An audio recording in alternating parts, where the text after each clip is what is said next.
My name is Matthias Corvin. I need you to remember that name because in approximately 17 days, I've been counting, you see, scratching marks into the metal floor with a piece of broken bone. In 17 days, I will no longer need it. The thing that wears metal bones and rotting flesh has been measuring me, studying me, waiting for my skin to achieve whatever quality it desires, and then it will take it from me. Right now, at this precise moment, I am sitting in a chamber carved from living rock somewhere beneath the surface of a world whose name I never learned. The walls are covered in geometric patterns that hurt to look at, not because they're complex, but because they're too simple, too perfect, too devoid of the organic chaos that human minds expect. The air smells wrong. Not bad, exactly, just absent. Like breathing in a tomb that's been sealed for millennia, where even decay has had time to finish its work and move on. The Flayed one sits across from me, 17 feet away. I measured the distance by counting my own body lengths when it was away, though I don't know why I bothered. It doesn't move like something that obeys distance or physics. It simply is in one place, and then it is in another, with only the faintest suggestion of movement between. It's wearing the skins of at least 4 different humans. I can tell because the stitching doesn't match. Crude work, done with metal claws that don't understand the concept of fine motor control. An arm from someone who was heavily muscled, wrapped around its skeletal metal limb. A torso that might have belonged to someone young, stretched and cracking across its chassis. Pieces of face, eyes, lips, sections of cheek, arranged across its skull in a grotesque approximation of human features. And it's watching me. Always watching me with mechanical eyes that glow with the sickly green light of whatever alien technology animates its body. Studying how I move, how my skin stretches when I reach for the food it provides, how the muscles work beneath the surface.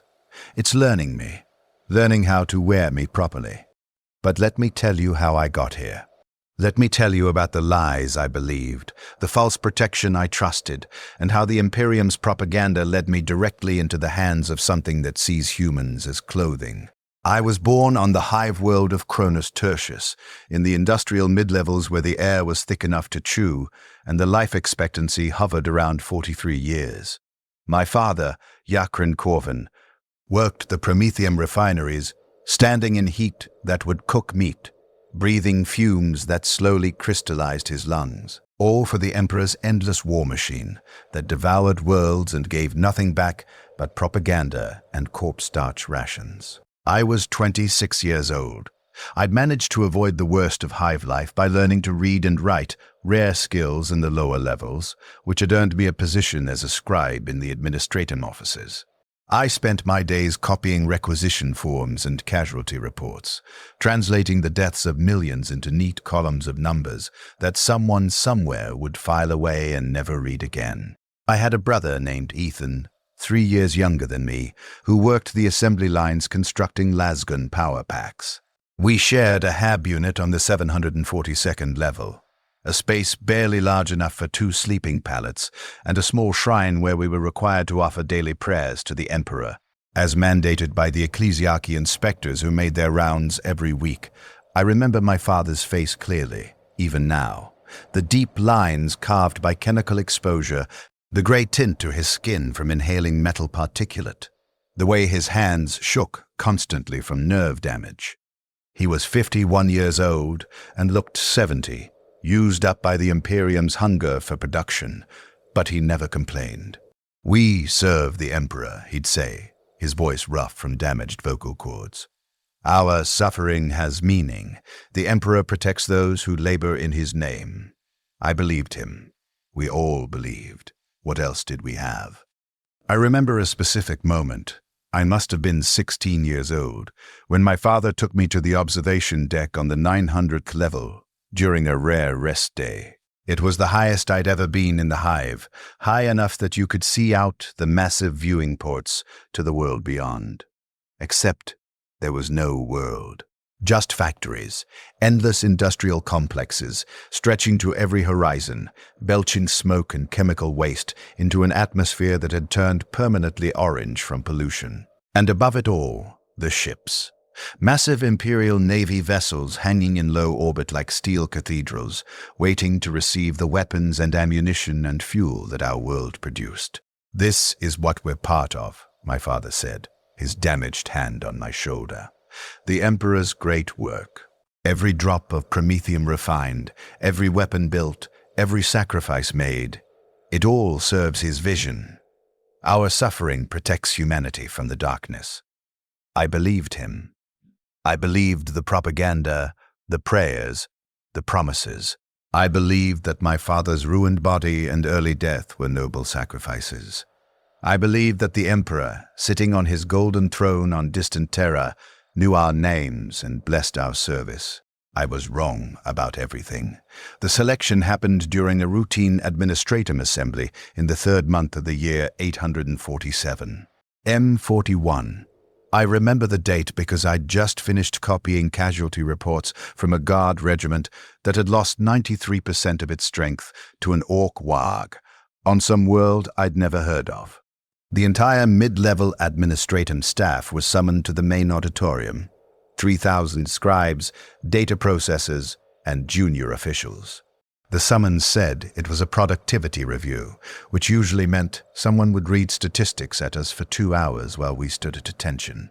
Instead, we found the auditorium surrounded by Astra Militarum soldiers, not local PDF, but actual guardmen with the hard eyes of people who'd seen real combat, carrying lascans that looked well-maintained and frequently used. A naval officer stood on the stage, a commander, judging by the rank insignia on his crisp uniform. He was clean-shaven, well-fed, and spoke with the casual authority of someone who'd never worried about ration shortages or toxic air. "The Emperor's Navy requires personnel for a survey expedition," he announced, his voice amplified by voxcasters. "Explorator Fleet Secundus has discovered a previously uncharted system in the Ghoul Stars region. Initial auger scans suggest the presence of xenotech ruins of significant archaeological value. The Adeptus Mechanicus has requested support personnel for documentation and specimen retrieval." He made it sound like an opportunity, like an honor. 200 personnel will be selected from this facility. "You will serve a 2-year term aboard the explorator vessel Emperor's Enlightenment." I noticed the irony of that name later, much later. "With full Navy rations, improved living conditions, and hazard compensation for your families. Upon completion of your term, you will be eligible for promotion within the administratum hierarchy." I could feel his attention, knew he was thinking the same thing I was. 2 years of Navy rations meant real food, not corpse starch. Hazard compensation meant my father could afford medical treatment for his deteriorating lungs. Promotion meant we might escape the mid-levels, might rise high enough to breathe clean air. It sounded like salvation. Selection will be determined by literacy scores and physical capability assessments. The commander continued, "Report to processing stations immediately." I should have known better. The Imperium doesn't offer salvation, it offers different methods of grinding you down. But I was young and desperate and stupid with hope. I volunteered. Ethan tried to come with me, but his literacy scores weren't high enough. The last time I saw him, he was standing in the Hab unit doorway, looking small and frightened. "Come back," he said. 2 years. Promise me you'll come back." I believed I could keep that promise. The Emperor's Enlightenment was a Dauntless-class light cruiser that had been retrofitted for explorator service. Where a normal Navy vessel would carry additional weapon batteries, this one carried specialized auger arrays, sample containment facilities, and cargo holds designed to store xenotech artifacts. I was assigned to Documentation Unit 7, along with 43 other scribes drawn from various hive worlds. Our job was simple: catalog everything the Mechanicus retrieved, create detailed records of every artifact, maintain proper Imperial documentation of the expedition's findings. The voyage to the Ghoul Stars took 4 months through the warp. They kept us in the lower decks during transit, away from the viewing ports, away from anything that might let us see the unreality outside the Gellerfields. But I could feel it anyway, a wrongness in the air, a sense of pressure against my thoughts. like something vast and hungry pressing against the thin membrane that separated us from madness. The ecclesiarchy priests assigned to the ship led us in prayers 6 times daily. We'd kneel on the cold metal deck and recite the litanies of protection, the hymns of faith, all the ritual words we'd been taught since childhood. "The Emperor protects," we'd chant in unison. "His will is our shield. His light guides us through darkness. We are his servants, and he preserves those who serve with pure faith." The prayers meant nothing. I know that now. They were just sounds we made to feel less afraid, psychological conditioning designed to keep us obedient while the ship carried us towards something the Imperium's leaders knew was dangerous, but considered acceptable risk. Because we were acceptable losses, scribes from hive worlds, expendable, replaceable. We arrived at the uncharted system on the 147th day of voyage. I was allowed briefly into the observation deck to see our destination, a world that appeared gray-green from orbit, with massive geometric structures visible even from space. Structures that were clearly artificial, but impossibly old, their surfaces worn smooth by time periods that made human history look like an eye blink. The Mechanicus tech priests who'd traveled with us were excited, as much as those half-machine creatures could express excitement. They chattered in binary, their mechadendrite limbs twitching with what I assumed was anticipation. Zeno's Ruins of the Necron tier, one of them explained to the assembled documentation units, his voice flat and mechanical through his Vox grill. According to the Martian archives, these are the tomb structures of an ancient race that predates humanity by millions of years. The Emperor's servants, even the Mechanicus, framed everything in terms of the Emperor's will. Though I suspected they worshipped their machines more than any distant corpse god, must document these structures for the good of the Imperium. He didn't mention that the Necrons weren't just ancient. He didn't mention that they were still there, sleeping in their tombs, waiting. He didn't warn us that some of them were broken, mad, changed by millions of years into something that no longer remembered what it had been, only remembering hunger. We landed in groups of 50, shuttles descending to the surface in rotation. I was in the third wave, designated for an excavation site the Mechanicus had labeled Tomb Complex Sigma 7. The planet's surface was dead. Not barren like a desert. Deserts still have life, still have the potential for life. This was dead. The gray-green color we'd seen from orbit was metallic corrosion, the surface of the entire world covered in necrodermis, living metal that had degraded over millions of years but still held its basic structure. The air was breathable but wrong, too thin, too cold, and it tasted like metal, like licking the edge of a knife, a flavor that coated the tongue and throat and wouldn't wash away no matter how much water you drank from the ration supply. The tomb complex rose before us, a massive structure of dark metal and green glowing energy conduits, its entrance a perfect triangular opening 50 meters high. The geometry was all wrong, angles that human eyes struggled to process, proportions that made depth perception fail. "Remember," the Mechanicus supervisor told us, his name was Magos Velt. "These are archaeological ruins, sacred sites where an ancient race once dwelt. We approach with respect for the knowledge they might contain, and with proper caution regarding any dormant defensive systems." What he didn't say, what none of them said, was that dormant was an optimistic assessment. We entered the tomb. I can still remember the first step across that threshold, from the dead planet's surface into something worse. The temperature dropped immediately by at least 20 degrees. The metal taste in the air intensified. And the sound, there was a sound at the edge of hearing, like machinery running at a frequency just below human perception, a vibration in the bones, a humming in the teeth. The interior was vast, corridors wide enough to march an entire guard company through, stretching away into darkness that our lamp packs barely penetrated. The walls were covered in hieroglyphs, symbols that seemed to shift and change when you looked at them directly, settling into stability only in peripheral vision. We established a documentation station near the entrance. Tables, data slates, specimen containers, everything we'd need to catalog the artifacts the Mechanicus teams would bring back from deeper in the complex. I worked there for 3 weeks, 3 weeks of routine, receiving artifacts, scanning them, recording their dimensions and any visible markings, packing them for transport back to the ship. Tech priests would bring me things. Metal scarabs the size of my thumb that held more computational power than the entire administrative building on Cronus Tertius. Weapons that killed by unmaking the molecular bonds holding matter together.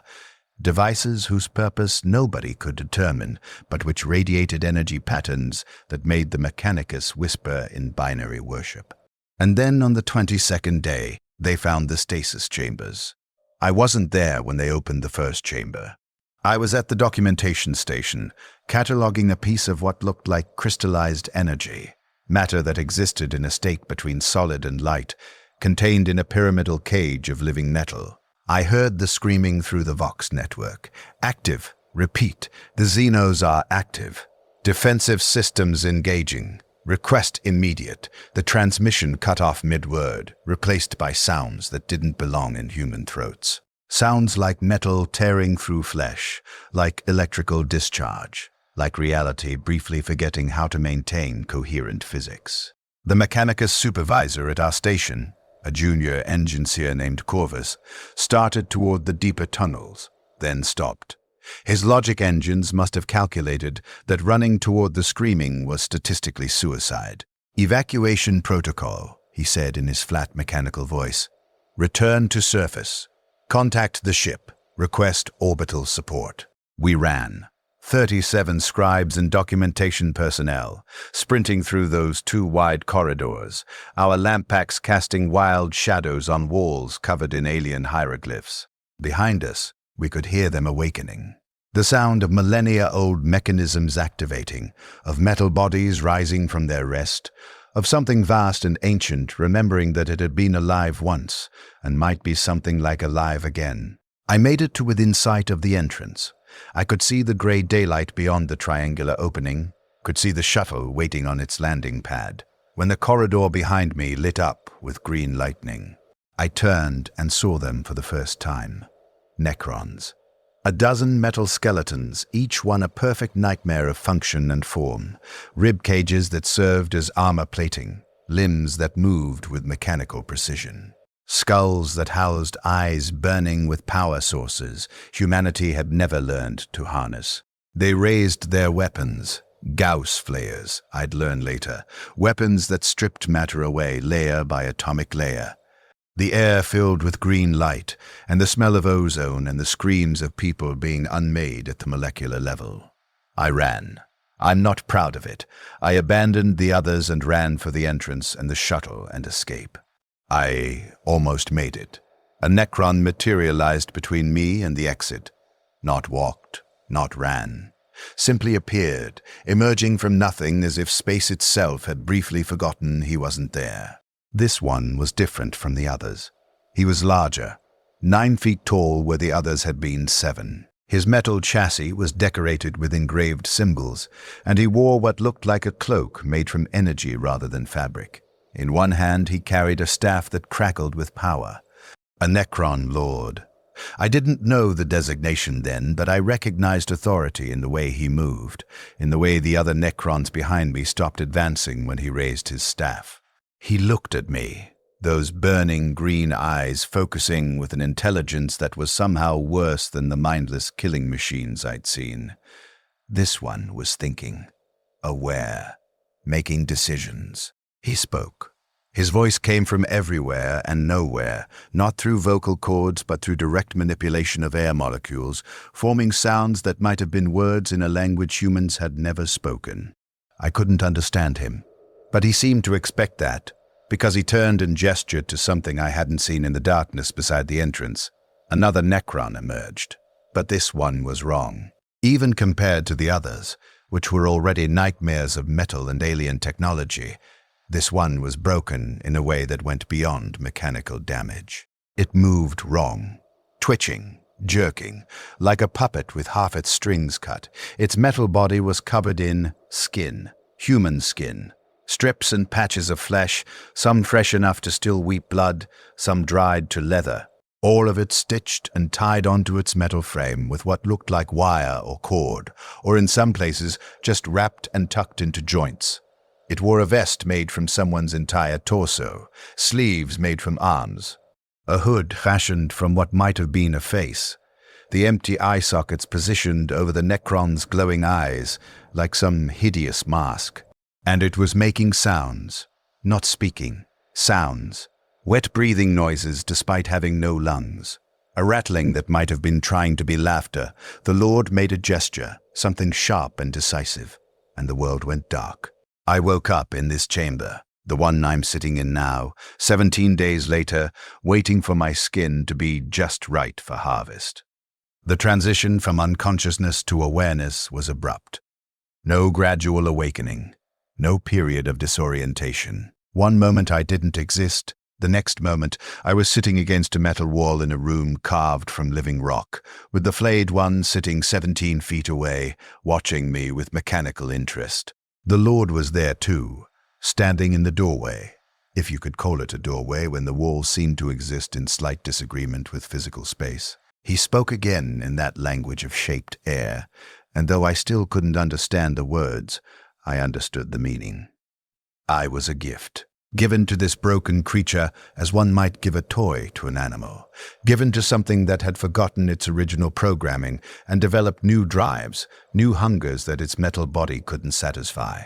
The Lord left, the doorway sealed behind him, not with a door but with the walls simply deciding they'd always been solid there. And I was alone with the Flayed one. It moved closer, not walking, but that disturbing teleportation, appearing 3 feet closer every time I blinked, until it was right in front of me, close enough that I could smell the decay of the skins it wore, could see the way the flesh had been crudely fastened to its metal frame. It reached out with one clawed hand, metal fingers designed for killing, now being used with something like gentleness, and touched my face. The metal was cold. The touch was almost curious, like a child investigating a new possession. It traced the line of my jaw, measured the width of my cheekbones, ran one claw delicately down my throat, not breaking skin but making it very clear that it could if it wanted. Then it made a sound, that wet rattling that might have been laughter, and withdrew to its watching position 17 feet away. And I understood. It was waiting, not to kill me, not to eat me. Whatever these things were, they were machines. They didn't eat. It was waiting for my skin to be in prime condition, waiting for me to be perfect, because it wanted to wear me, and wearing required patience. I tried the door, the wall that had been a door. It was solid, completely solid. The living metal didn't respond to pushing, hitting, clawing, screaming. It simply existed in a state of immovable solidity that made steel look soft by comparison. There were no other exits. The chamber was approximately 12 meters by 8 meters, with smooth walls and a ceiling that seemed slightly too high. Proportions that were almost right, but just wrong enough to make spatial reasoning difficult. In one corner was a pile of what I initially thought was supplies, but which turned out to be food and water. Real food. Not corpse starch, but actual preserved rations of the type issued to naval personnel. Water in sealed containers, even a waste disposal unit that functioned despite having no visible mechanisms. The Flayed one had been instructed to keep me alive, to keep me healthy, to maintain the quality of its future garment. I sat down against the wall, the same position I'm in now, and tried to process what had happened. My mind kept circling back to the same thoughts. I was supposed to document alien artifacts. I was supposed to earn hazard compensation for my family. I was supposed to return to Cronus Tertius after 2 years and see Ethan again, and maybe buy medical treatment for my father's ruined lungs. Instead, I was livestock, property, a raw material waiting to be processed.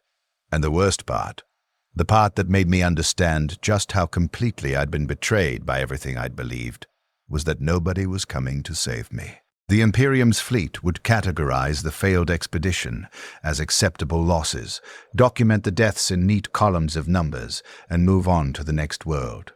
the next excavation, the next group of expendable personnel. The Emperor's protection I'd prayed for my entire life. It had never existed. It was propaganda designed to make us obedient, while the Imperium used us up and discarded the remains. The Flayed One continued watching me, patient, waiting, beginning its study of how I moved, how my skin stretched, how to wear me properly when the time came. That was 17 days ago. The first week was about learning the rules of my captivity. The Flayed One didn't speak, couldn't speak as far as I could determine. Whatever madness had overtaken its mechanical mind had erased language, leaving only drives and obsessions. But it communicated through action, through the patterns it established. Every day, I marked days by sleep cycles, since there was no natural light in the chamber. It would approach me, not close enough to touch, but close enough that I could see the details of its grotesque decoration. Close enough that the smell of rotting flesh became inescapable. And it would watch me. Those mechanical eyes burning with green energy, tracking every movement I made. When I ate, it watched how my jaw moved, how my throat worked when I swallowed. When I slept, I'd wake to find it standing over me, studying how my chest rose and fell with breathing, how my facial muscles relaxed in unconsciousness. It was learning me, cataloging every aspect of my physical existence. On the third day, it began to mimic me. I was eating some kind of preserved protein bar that tasted like metal and salt when I noticed the Flayed One making chewing motions with its metal jaw. It had no need to eat, no digestive system, no purpose for the action. But it mimicked my movements exactly, matching the timing and rhythm of my jaw. It was practicing, learning how to be human by copying my actions. The realization made my stomach clench. I put down the ration bar, and the Flayed One's jaw stopped moving. When I raised my hand to my face, it raised its metal claw to its skull. When I stood, it stood. When I walked to the water supply, it shadowed my movements from its position across the chamber. "Stop it," I said. My voice came out rough. I hadn't spoken in 3 days, not since I'd finished screaming at the sealed door. "Stop copying me." It tilted its head. The gesture was almost curious, almost human, except for the wet sounds of improperly attached flesh shifting on metal joints. Then it reached up with both hands and began removing one of its skin garments. A sleeve made from someone's arm, tied around its metal limb with what looked like hair woven into cord. It held the skin up, examining it in the dim light, then looked at my arm, comparing, measuring. The sleeve was too large. Whoever it had belonged to had been more heavily muscled than I was. The Flayed One made that rattling sound again. Laughter, disgust, I couldn't tell, and discarded the skin in a corner where a pile of rejected materials was slowly accumulating. It wanted its garments to fit properly, and I was the perfect size. On the 5th day, I noticed the first physical change in my own body. I'd been maintaining the routine, exercises my father had taught me from his time in the PDF, before the factory work destroyed his health. Push-ups, sit-ups, anything to keep my muscles from atrophying in captivity. But when I looked down at my arms during a rest period, I saw that my skin looked better. Not healthy, but better than it had any right to be. Smoother, more even in tone. The small scars I'd accumulated over 26 years, a burn mark from a hot pipe in the hab unit, a cut from broken glass, the rough patches from chemical exposure in the hive, they were fading. The food, whatever the Necrons had provided me, wasn't just sustenance. It was doing something to my body, improving the skin quality, healing old damage, optimizing the raw material. I stopped eating for a full day, testing my theory. By the end of that day, my skin looked slightly worse, duller, drier. The Flayed One noticed immediately. It became agitated, pacing the chamber's perimeter with jerky movements, making distressed sounds that weren't quite mechanical and weren't quite organic. It needed me to eat, needed me to stay healthy, needed the skin to remain in prime condition. When I finally ate again, hunger and thirst overcoming my futile resistance, The flayed one settled back into its watching position. But now there was something new in its posture. Something like relief, like a craftsman who'd almost seen his materials ruined. On the 7th day, it brought me something new. I woke to find it standing over me, holding a metal device I didn't recognize. Before I could react, it grabbed my arm. The grip was gentle, precisely calibrated not to damage, but completely inescapable, and pressed the device against my skin. Pain, immediate and intense, like 1,000 needles piercing simultaneously. I screamed and tried to pull away, but the flayed one's grip didn't waver. The device moved slowly up my arm, leaving a trail of agony in its wake. When it finally released me, I looked down at my arm and saw marks, measurements. The device had tattooed a grid onto my skin, fine lines in a pattern that divided my arm into sections like a butcher's chart. Each section was marked with symbols I didn't recognize. Necron hieroglyphs, probably, designating cuts, planning the harvest. It had marked me, turned me into a diagram, a pattern to follow when it finally decided to take what it wanted. The flayed one examined its work, running metal claws over the fresh tattoos with something that looked like satisfaction. Then it retreated to its position and resumed watching. I understood then that this was going to get worse, that the patience it was showing wasn't mercy, it was perfectionism. It would wait and study and prepare, and when it finally acted, the taking would be done with the same mechanical precision that had marked my skin. The 2nd week was when my mind began to break. Time had already become strange, without day or night, with nothing to mark the hours except my own increasingly unreliable sense of duration. I found myself losing track. Had I been here 10 days? 12? The scratches I'd carved into the floor with bone fragments said 14, but I couldn't remember making some of them.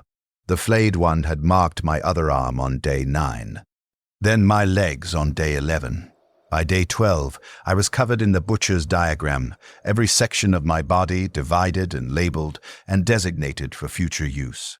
I'd stopped sleeping properly. Every time I closed my eyes, I'd jolt awake moments, hours later, to find the flayed one standing over me, sometimes just watching, sometimes reaching out to touch my face or arms or throat with those gentle measuring touches. It was always gentle. That was somehow worse than if it had been violent. The careful attention it paid to not damaging me, the precision of its study, it spoke of intelligence, of purpose, of something that had once been a thinking being and had degraded into this singular obsession. I tried talking to it at first, tried to communicate, to plead, to negotiate. Please, I'd say, my voice echoing in the chamber's strange acoustics. I'm a person. I have a family, a brother, a father. They're waiting for me to come home. If you let me go, Didn't want information or service or anything else I might bargain with. It wanted only one thing, and I was wearing it. Sometimes I prayed. The habit was too deeply ingrained by decades of conditioning to break completely. Even now, I'd kneel on the metal floor and recite the prayers I'd been taught since childhood. Emperor of mankind, Lord of terror, Master of the Imperium. I'd stop there, because I couldn't make myself continue the lie. The Emperor didn't protect. He was a corpse on a throne, kept barely alive by machinery and human sacrifice, while his Imperium ground up its own citizens in service to its endless hunger for resources and expansion. The flayed one would watch me pray.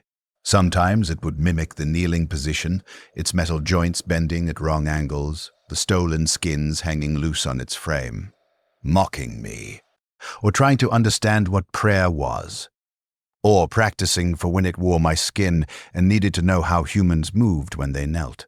On day 13, I tried to kill myself.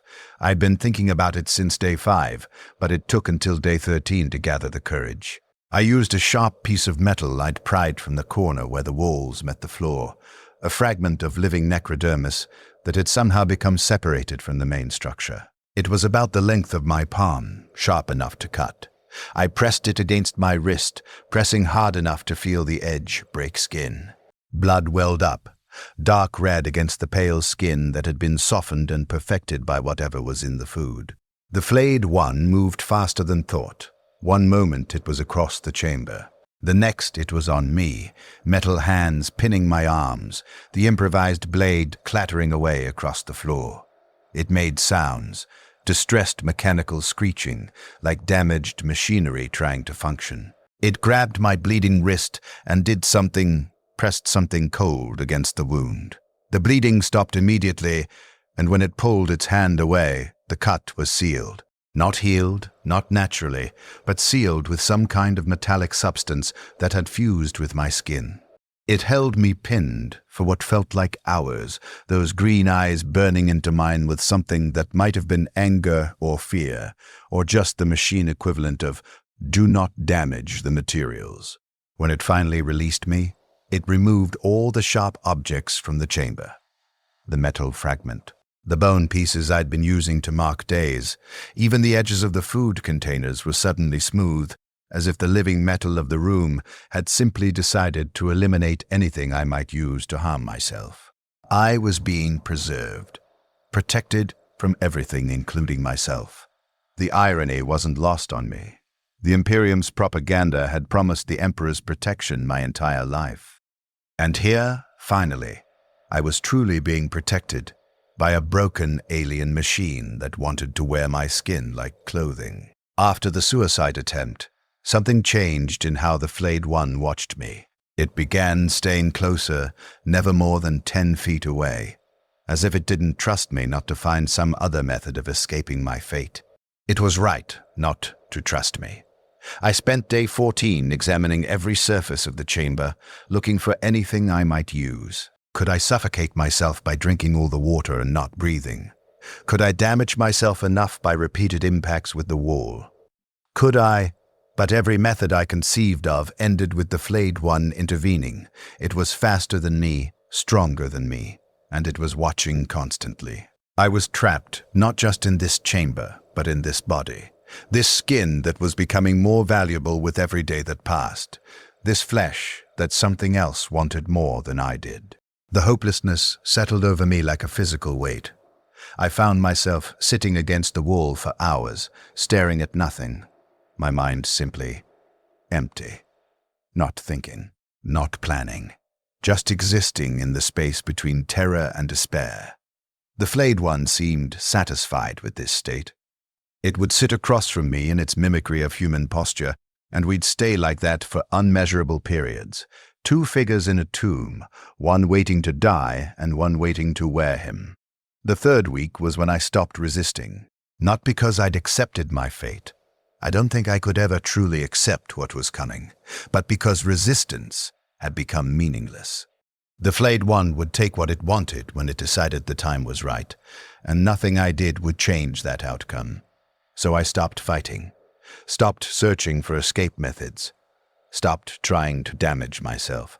I just existed, ate when hungry, slept when exhausted, marked the passing days with scratches I made with my fingernails on the metal floor. The Flayed One noticed the change. It became less vigilant, resuming its position 17 feet away during rest periods.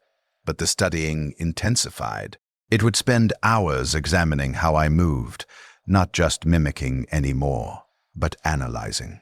When I reached for food, it would watch the muscles work in my arm, the way the skin stretched over the joints, the precise angle of movement. When I turned my head, it studied the neck's range of motion, the way the skin folded and compressed. On day 16, it brought me new clothing. I'd been wearing the same administratum scribe uniform since my capture, gray fabric that had become filthy and torn. The Flayed One approached with a bundle of clean clothing, simple garments in dark colors that looked like they'd been made for someone exactly my size. It gestured a surprisingly human motion, indicating I should change. When I hesitated, it made an insistent sound, and I realized it wanted to see my uncovered skin. Wanted to check the condition without the clothing in the way. I changed, not because I wanted to comply, but because resistance was pointless, and I was tired of wearing filthy rags. The Flayed one watched the entire process with that unblinking mechanical attention, those green eyes tracking every exposed inch of flesh.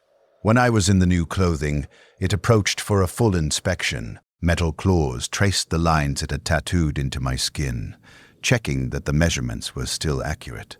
It touched my face, my throat, my arms, gentle, precise touches that were cataloging the current state of its materials. Then it did something new. It began removing its own skin garments. One by one, it stripped away the stolen flesh it wore. The vest made from a torso, the sleeves made from arms, the facial pieces arranged across its skull. All of it discarded in a pile until it stood before me as pure machine, a metal skeleton burning with alien technology, beautiful and terrible in its mechanical perfection. And then it began trying on different pieces from its collection. A different torso vest, this one smaller, closer to my proportions. Arm sleeves that matched my measurements better. It was comparing, making decisions about which of its previous acquisitions came closest to what I would provide. None of them were quite right. The torso was still too large. The arms were close, but the hands didn't match. The facial pieces were all wrong. Too old, too damaged, not the right proportions. It made that rattling sound. Frustration, I thought, and gathered up all the skins. Then it turned and walked to one of the walls. The wall opened, not a door, just the living metal deciding to permit passage, and it carried all the rejected materials through.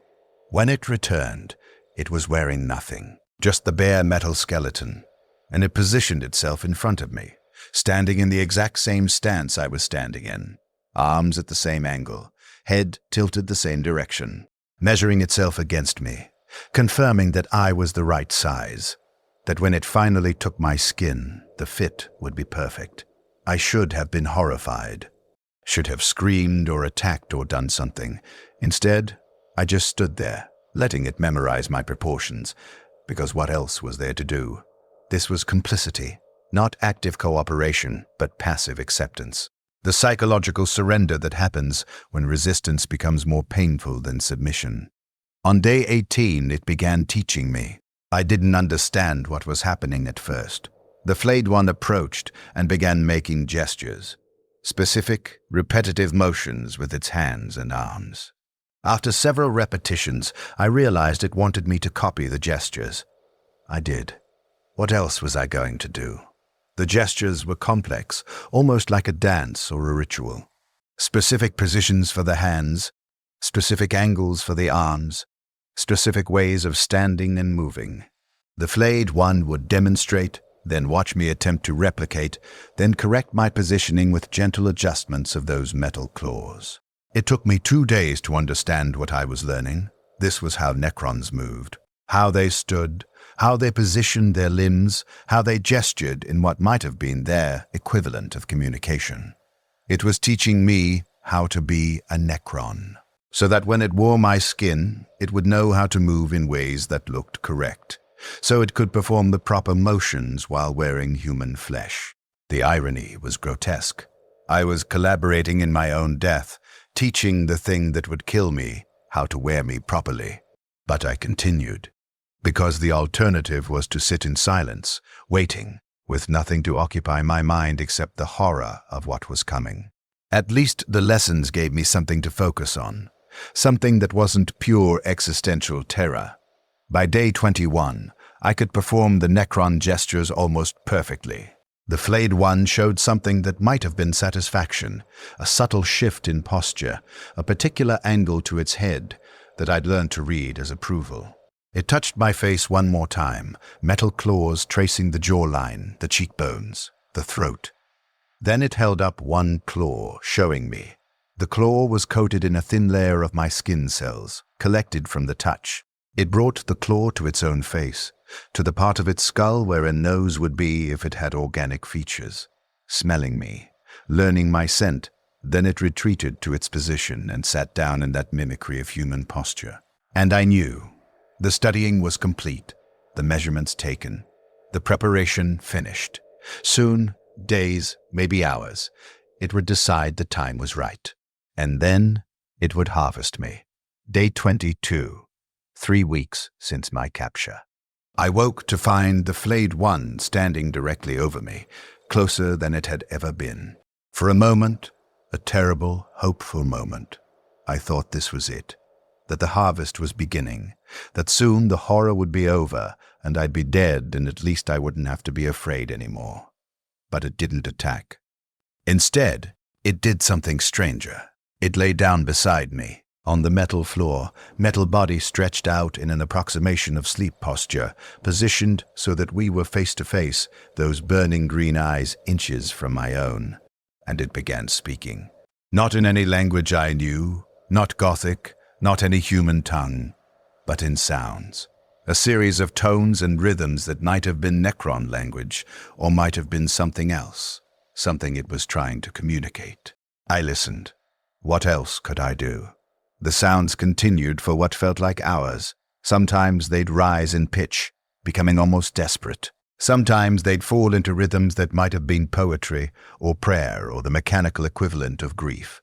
I realized I was hearing its story, or what was left of its story, filtered through millions of years and whatever madness had broken its mind. It had been something once. Not this broken creature obsessed with wearing flesh, but something else. Something with purpose and identity. A warrior, maybe, or a noble, or just an ordinary citizen of an empire that had spanned galaxies. And then the transformation had happened. The biotransference, the moment when the Necrontyr had given up their flesh to become immortal machines. Except immortality had been a lie. They'd lost themselves in the process, lost whatever made them alive in any meaningful sense. Most Necrons had accepted this, had become efficient killing machines, content with eternal function in service to their dynasty. But some had broken differently, had remembered having flesh, having bodies that felt sensation and warmth, and all the things that came with organic existence. And those broken ones developed a hunger, not for food. They had no need for sustenance, but for the appearance of flesh. For the illusion of being organic again. They would take skins from their victims, would wear the flesh like clothing, would pretend for brief moments that they were alive in the way they dimly remembered being alive. The Flayed ones, outcasts even among their own kind, mad creatures driven by impossible hunger for something they could never truly have again. This one, my captor, my future killer, was trying to tell me this. Trying to make me understand that it didn't want to be what it was, that the hunger wasn't a choice, that somewhere deep in its corrupted programming it remembered being a thinking being and hated what it had become. But the hunger was stronger than memory, stronger than whatever fragments of identity remained. And so it would take my skin and wear it, and for brief moments feel almost alive again, before the skin rotted and degraded, and it had to find new materials. The eternal cycle of the Flayed one's existence. Forever hungry, forever hunting, forever trying to be something it could never be again. I should have felt pity. Maybe some part of me did.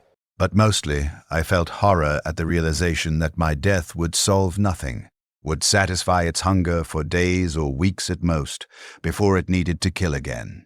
My sacrifice was meaningless in the context of its eternal madness. On day 23, it brought me a mirror. I don't know where it acquired a mirror. This chamber had been empty of everything except basic necessities. But it appeared carrying a polished metal surface, reflective enough to show clear images. It held the mirror up in front of me, forcing me to look at my reflection. I barely recognized myself. 3 weeks of the optimized nutrition had done exactly what it was designed to do. My skin was perfect, flawless. The complexion I'd had growing up in Cronus Tertius's polluted hive had been replaced by something that looked like it belonged on a noble clear, smooth, unmarked except for the tattoos the Flayed one had added. I'd gained weight, healthy weight, muscle and tissue that filled out my frame. My hair looked better than it ever had in my life. Even my teeth, when I opened my mouth to check, were cleaner and whiter than years of hive life had left them. I looked like the perfect specimen of humanity, like someone who'd never known hunger or chemical exposure, or any of the 1,000 indignities that came with living at the bottom of imperial society. and I was looking at a corpse, at raw materials that had been perfectly prepared for harvest. The Flayed one held the mirror steady, making me look, making me see what it saw, not a person, but a garment. A beautiful, well-maintained garment that would soon be removed from its current wearer. Then it positioned itself beside me, so we were both reflected in the mirror, the perfect human specimen and the metal skeleton, side by side, before and after. It reached out with one claw and traced the line of my reflection's jaw, then traced the same line on its own metal skull, comparing, confirming one final time that I was exactly right. It lowered the mirror and looked at me. Those green eyes held something, not emotion. Emotions were for organic beings, but maybe the machine equivalent, recognition, anticipation, finality. Tomorrow, that look said. Tomorrow, I would be complete. Tomorrow, the harvest would begin. I didn't sleep that night. Just sat against the wall, watching the Flayed one watch me, both of us waiting for whatever passed for morning in this timeless chamber. Day 2004, the last day I would be Matthias Corvin, scribe of the administratum, son of Yakrin, brother of Ethan. The last day I would be human in any meaningful sense. So now you understand how I got here.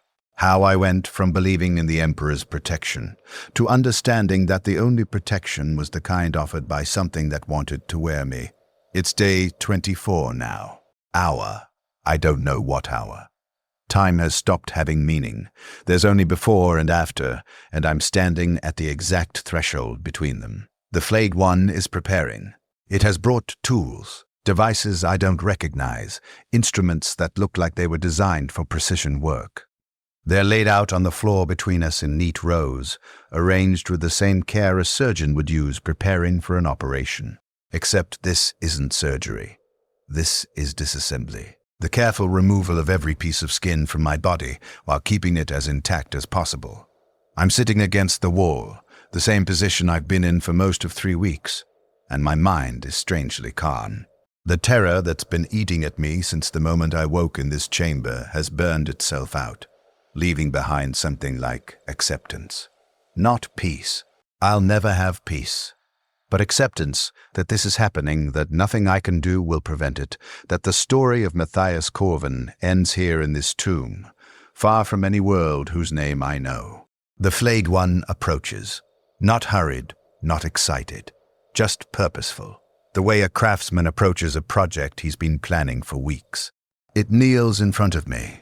That gesture I taught it, the human posture that its metal body performs with slight awkwardness, and reaches out to touch my face one final time. The touch is gentle, almost tender. The metal claw traces my jawline, my cheekbones, the line of my throat. Memorizing, savoring this last moment before the materials become the garment, and I find myself thinking about my brother, Ethan, who I promised I'd return to. Who's probably been informed by now that the expedition was lost with all hands. Who might be standing at that shrine in our hab unit, praying to the Emperor for my soul. Prayers that mean nothing to a corpse god who never protected anyone. I think about my father, with his gray-stained fingers and chemical-ruined lungs, working himself to death in service to an imperium that saw him as expendable, believing until his last breath that his suffering had meaning, that the Emperor valued his sacrifice. He was wrong. They were all wrong. Everyone who ever believed the propaganda, who ever trusted that their service would be rewarded, who ever thought that the Imperium cared about anyone below the level of aristocrat. We're all just materials, raw resources to be processed and used and discarded. Whether it's being worked to death in a Prometheum refinery or being worn as clothing by a broken Xenos machine, the result is the same. The Imperium and the Necrons aren't as different as the propaganda claims. Both are ancient empires built on the consumption of lesser beings. Both perpetuate through the endless processing of those they consider expendable. The only difference is that the Necrons are more honest about it. The Flayed one picks up the first tool. It's shaped like a blade, but the edge is something else. Energy or light, or some form of matter humanity never learned to harness. The edge, doesn't reflect light. It seems to drink it, to exist in a state slightly outside normal physics. This is it. This is the moment. The threshold between being alive and being raw materials. I open my mouth to say something. Last words, a final prayer, a curse, anything. But nothing comes out. What is there to say? Who is there to say it to? The Flayed one brings the blade to my arm, to the first measurement line it tattooed into my skin weeks ago. And then something happens that I don't expect. It stops. The blade hovers over my skin, perfectly still for 3 seconds. 5, 10. The Flayed one is completely motionless, and for a moment I think it's malfunctioned, that whatever ancient technology animates it has finally failed. But then I see it. A tremor. Tiny, barely perceptible, but there. A shake in the hand holding the blade. A minute shift in posture. Hesitation. The machine that has been studying me for 3 weeks, that has been waiting patiently for this moment, is hesitating. And I understand something that makes the horror somehow worse. It doesn't want to do this. Or rather, part of it, whatever fragment of consciousness still exists in that metal skull, doesn't want to do this. But the hunger is stronger, the obsession is stronger, the programming that was corrupted millions of years ago and can never be repaired is stronger than whatever dim awareness might still exist. The tremor stops, the blade descends, and the pain is extraordinary. I've experienced pain before. Everyone who's lived in a hive has. Burns from hot pipes, cuts from broken metal, the constant ache of breathing poisoned air. But this is different. This is surgical precision applied without anesthesia, each nerve ending catalogued as the blade separates skin from muscle. I scream. The sound fills the chamber, echoing off walls that don't care, bouncing back at me from uncaring stone and living metal. The Flayed one doesn't stop, doesn't pause. The hesitation is gone now, replaced by mechanical efficiency. The blade follows the measurement lines exactly, each cut precise and deliberate. It's starting with my left arm. The blade traces the line around my wrist, and I feel the moment when the separation is complete. Then up the forearm, following the tattooed guide. The skin peels away in one piece, a perfect sleeve of flesh removed from the muscle beneath. My vision is going white at the edges. Shock, probably. The body's mercy when the mind can't process what's happening to it. But I can't pass out. The Flayed one does something, presses a device against my neck that sends a jolt through my nervous system, forcing me to remain conscious, forcing me to be aware for every moment of the harvest. Because it needs me awake, needs the muscles to maintain their tension, the skin to stay properly positioned. A corpse's flesh would be harder to work with. The living material is easier to harvest. The sleeve is complete. The Flayed one sets it aside with reverent care, laying it on a clean section of floor where it won't be damaged. Then it begins on the upper arm, following the same process. I'm making sounds that aren't quite human anymore, wordless noises that come from somewhere deeper than language. My entire world has contracted to the point of the blade, to the peeling sensation as flesh separates from body. Right arm next, same process, same extraordinary precision. The Flayed one works with the focus of a craftsman, occasional pausing to check its work, to ensure the cuts are clean and the material undamaged. It's not cruel. That would almost be better. Cruelty implies emotion, implies some kind of relationship between victim and victimizer. This is just function. Just a broken machine following its corrupted programming, as inevitable as gravity or entropy. My chest next. This is harder. More surface area, more complex topography. The blade traces lines I can't see, following a map of my body that the Flayed one has memorized over 3 weeks of study. I can feel my skin being removed, feel the air touching raw muscle, feel fluid that might be blood or lymph or some other bodily substance running down my exposed flesh. The smell is overwhelming, copper and salt and something else, something organic and wrong. The smell of a human being unmade while still alive. The flayed one is making sounds now too, that wet rattling that might be laughter or satisfaction or just the mechanical approximation of pleasure. It holds up my chest skin, examining it in the dim light, checking that it's perfect. Then it does something I don't expect. It tries it on. The metal skeleton holds the flesh against its own chassis, positioning it carefully, seeing how it drapes across the metal frame. And for a moment, a brief, horrible moment, it looks almost right. Almost like there's flesh over the machine. Almost like it's alive. Then it sets the piece aside with the others and returns to its work. Legs next. Working with that same methodical precision. I've stopped screaming. My throat is too damaged. My voice box too strained. I can only make choking sounds, gasping breaths that whistle through a throat that's not processing air properly anymore. I should be dying. Should have bled out minutes ago. But whatever that device is that the flayed one keeps pressing against my neck, it's keeping me alive. Keeping the heart beating, the blood circulating, the systems functioning despite the massive trauma. Because it's not done yet, and it needs me alive until the harvest is complete. My face. This is the hardest part, the most delicate. The flayed one positions the blade at my hairline and begins the process of separating my face from my skull. I can feel it. Every millimeter. The blade sliding between skin and bone, the peculiar sensation of my own face being peeled away like a mask. My vision goes dark as the skin around my eyes is removed. But I'm still conscious, still aware, still experiencing every moment of this. The blade reaches my jaw. The last cuts are made, and then it's done. The harvest is complete. I am alive, somehow impossibly alive, but I'm no longer recognizably human. I'm muscle and bone and sinew, a biological framework stripped of its covering, kept functioning by alien technology that doesn't understand mercy. The flayed one steps back, and I hear it making sounds, not the rattling anymore. Something else. Something that might be singing, or the mechanical equivalent, a sound of completion, of satisfaction. It begins assembling its new garment. My skin, pieced together on its metal frame. Arms first, sliding the sleeves over its metal limbs. The fit is perfect, weeks of measurement ensuring that every piece is exactly right.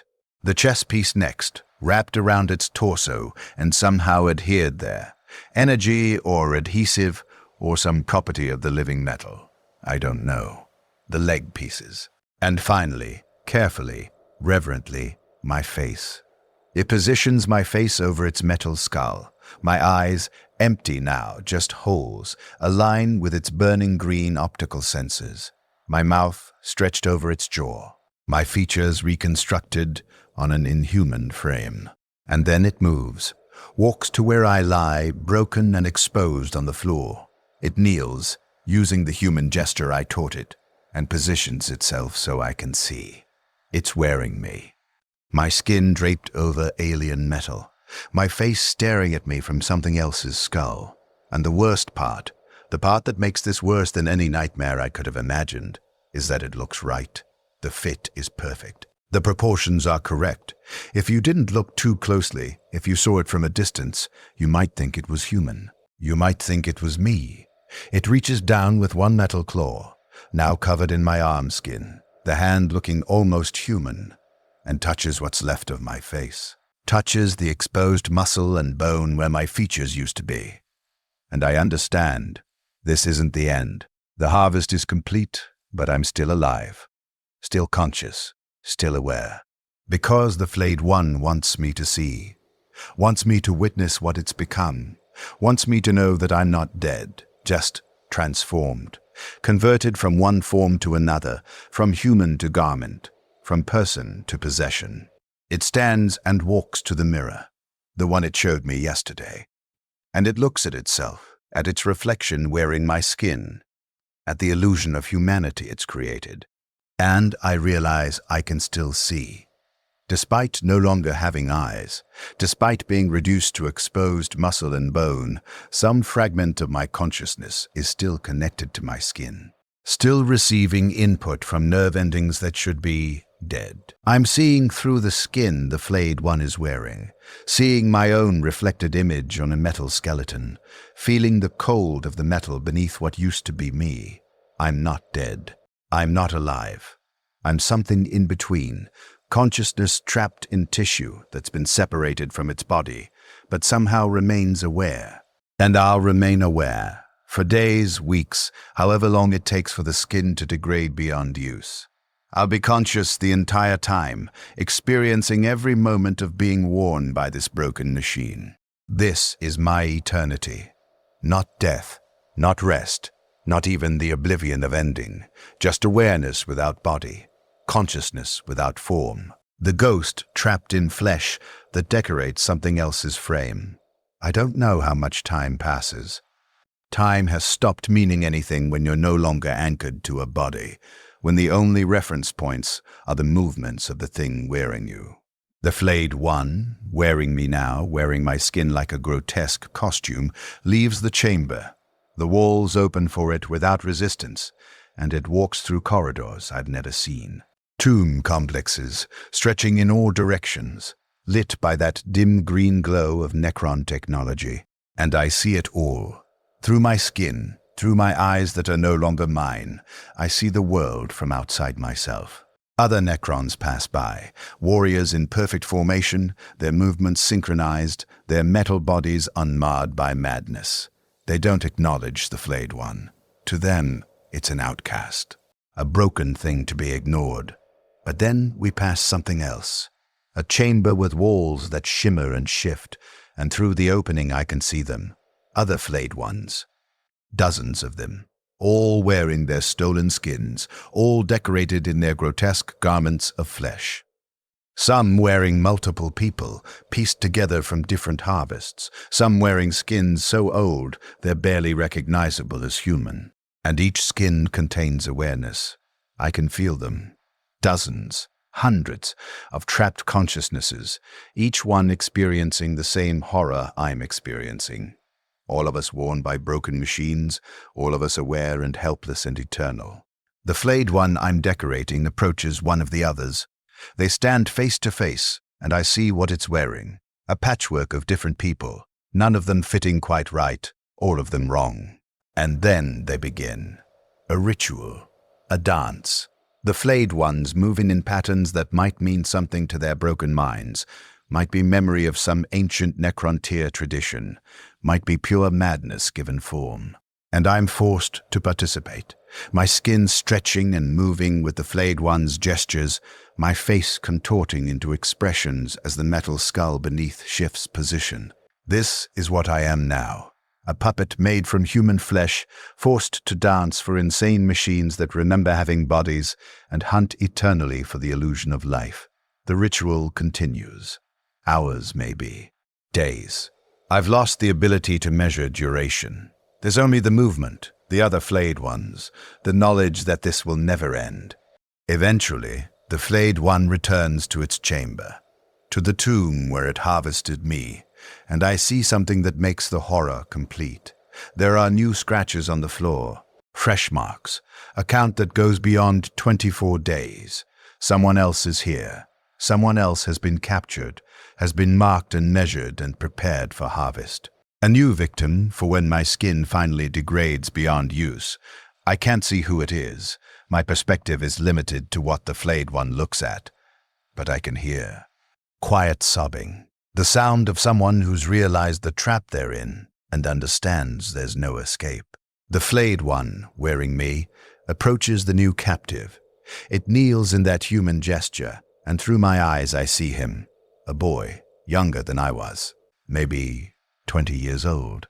Thin, marked with tattoos that identify him as coming from the same hive world I did. Probably recruited the same way I was. Lied to the same way. Betrayed by the same propaganda about the Emperor's protection and the honor of service, he looks up at the flayed one, and his eyes widen in horror, because he's seeing a human face. My face.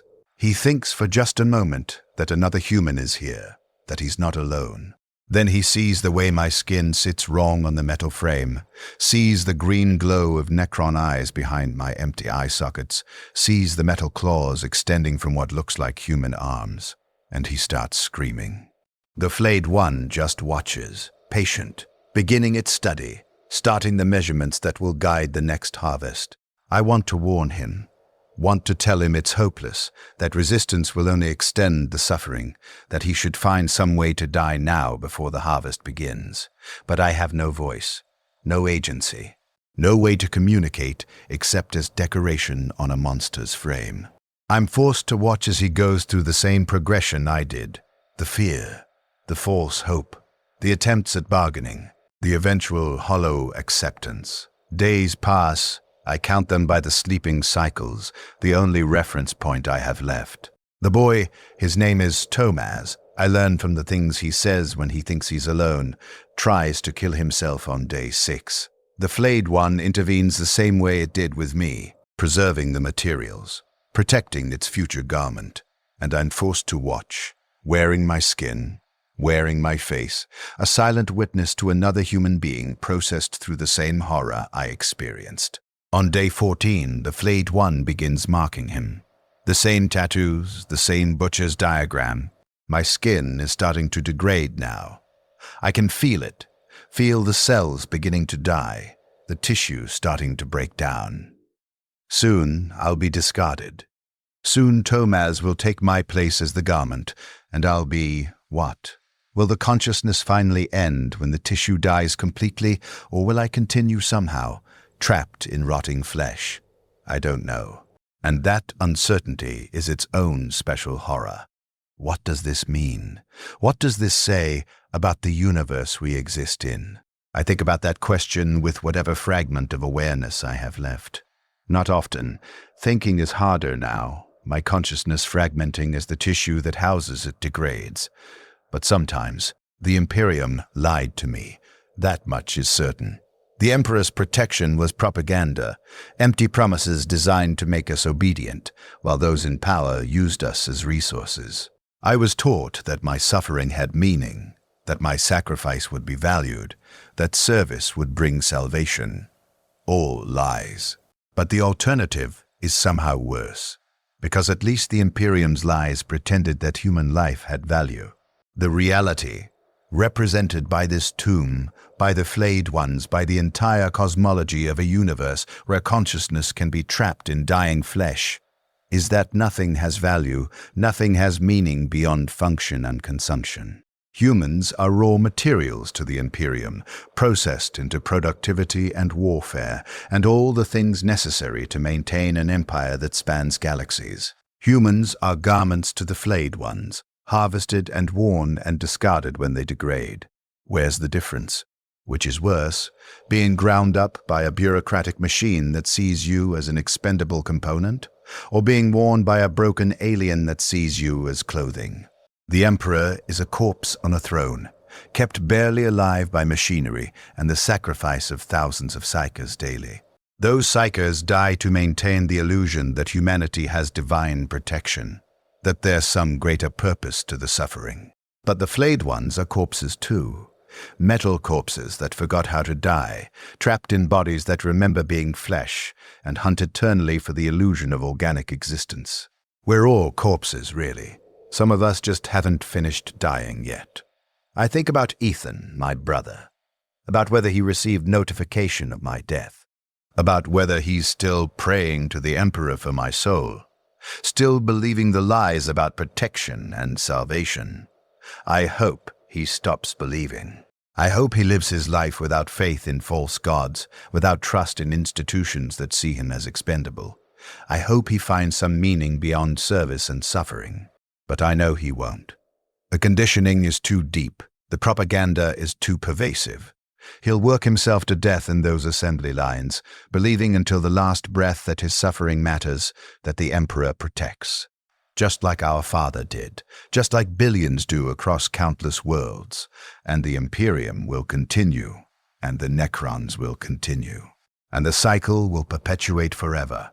Humans being processed into resources, Consciousness being trapped in dying tissue, suffering being endless and meaningless and eternal. There's no escape, no salvation, no hope. There's only the harvest, and the waiting, and the knowledge that somewhere, on some world, another recruiter is offering another desperate person a contract that promises 2 years of service and salvation for their family. And another victim will sign believing the lies, and another cycle will begin. My skin is almost completely degraded now. 3 weeks. I think it's been 3 weeks. Time is so hard to track since the harvest. The tissue is breaking down, rotting, falling away from the flayed one's frame in strips and patches. I can feel every stage of the decay, every cell dying, every nerve ending finally failing. The consciousness that's been trapped in this flesh is fragmenting, pieces of awareness disappearing as the tissue that housed them ceases to function. Soon I'll be discarded, thrown in the corner with all the other rejected materials, left to finish rotting while Tomaz takes my place. His harvest is scheduled for tomorrow, day 22 of his captivity. The same day mine was. The flayed one is methodical, apparently, creatures of routine even in their madness. I've been forced to watch the entire process, watch him be measured and marked and taught the Necron gestures. Watch him progress through the same stages I did: fear, resistance, false hope, hollow acceptance. He tried to pray yesterday, knelt on the metal floor and recited the litanies of protection, his voice shaking, tears running down his face. The flayed one, still wearing what's left of me, knelt beside him, mimicking his posture, mimicking his prayer position, mocking him, or trying to understand, or just practicing for when it wears his skin and needs to know how to kneel. The Emperor protects, Tomaz whispered through his tears. The Emperor protects those who serve with faith. Please, please let him protect me. But nothing answered. No divine light. No miraculous salvation. Just the silence of an uncaring tomb and the green glow of alien technology. The Emperor protects nothing. He's a corpse on a throne, and his protection is propaganda, and Tomaz will die tomorrow believing a lie, just like I did. My consciousness is fading now. The final pieces of tissue are failing, the last neurons firing their last impulses. Soon there will be nothing left of Matthias Corvin except scattered atoms and the memory of horror. But before I fade completely, I need to say this. I need someone, anyone, to understand. My name was Matthias Corvin. I was 26 years old when I signed a contract that promised salvation and delivered suffering. I believed in the Emperor's protection, in the value of service, in the meaning of sacrifice. I was wrong about everything. The Imperium is a machine for grinding humans into resources. The universe is a tomb where consciousness can be trapped in dying flesh. The gods are corpses and the protection is propaganda and the suffering is eternal. If you're reading this, if somehow my story has reached you, then know this. The recruitment posters lie. The promises are empty. The Emperor protects nothing. And if you're offered a contract, if you're told that 2 years of service will save your family, if you're promised that your sacrifice has meaning, run. Break the contract. Accept starvation. Accept punishment. Accept any fate except the one they're offering. Because the alternative is this: consciousness trapped in flesh worn by broken machines, awareness without agency, horror without end.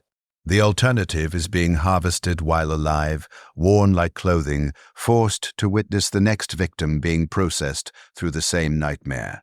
The alternative is the tissue is failing completely now. The last nerve endings dying, the final fragments of awareness dissolving into my name was. The harvest continues. The cycle never ends. Somewhere a recruiter makes promises. Somewhere the flayed ones wait, patient, hungry, eternal.